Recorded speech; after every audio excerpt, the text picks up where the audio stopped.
শ্যামলী বাসে করে সে চ্যাংরাবান্ধা বর্ডার হয়ে তো জাস্ট বাস থেকে নেমে তার ড্রাইভার ছিল একজন মনসুর আমাকে ফোন করেছে, ফোন করে বলতেছে আপা আমরা না চ্যাংরাবান্ধা বর্ডার। আমি মানে তখন ভোরবেলা। তো তারপরে ধরো বলেছে, পরে আমি তো মানে চারো হাত পে লাফায় উঠেছি। অপু বিশ্বাসকে এক নজর দেখার জন্য সিঙ্গাপুর থেকে ছুটে এসেছে তার হবু স্বামী। গতকাল একটি ইন্টারভিউতে এই বিষয়গুলো জানিয়েছেন চিত্রনায়িকা অপু বিশ্বাস নিজেই। অপু জানায়, আমি সবসময় মানুষকে মন থেকে ভালোবেসেছি, আর আমার ভালোবাসার টানেই সে সিঙ্গাপুর থেকে ছুটে এসেছে। সিঙ্গাপুরের ব্যবসায়ীর সঙ্গে কিভাবে এত প্রেম হলো তা জানতে চাওয়া হয় অপু বিশ্বাসের কাছে।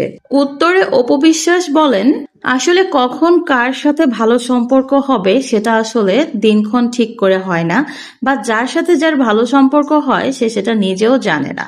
পরিবেশ পরিস্থিতি আর অপর পাশের মানুষটার কেয়ারিং দেখেই তার প্রতি মানুষ দুর্বল হয়ে পড়ে, আর সেখান থেকেই ভালোবাসার জন্ম নেয়।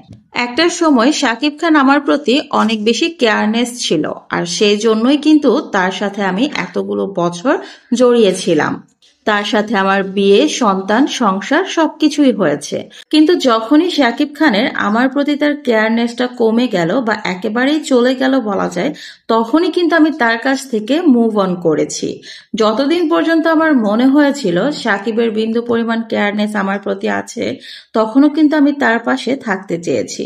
ঠিক সেরকম আমার হবু স্বামীর আমার প্রতি যথেষ্ট কেয়ারনেস আমি দেখেছি এবং দেখছি।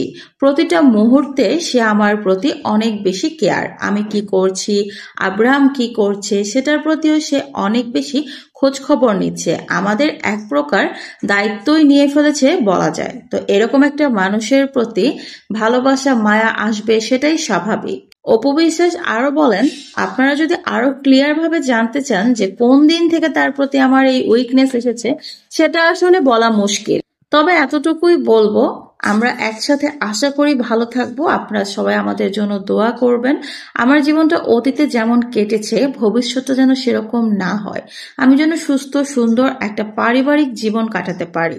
চিত্রনায়িকা হিসেবে আমি যেমন সফল নিজেকে বলতে পারি এবং আপনারাও বলেন, ঠিক সেরকম সাংসারিক হিসেবেও যেন আমি নিজেকে সফল হিসেবে দাবি করতে পারি এবং আপনারাও যেন বলেন যে অপু বিশ্বাস আসলে এখন সাংসারিক হয়েছে।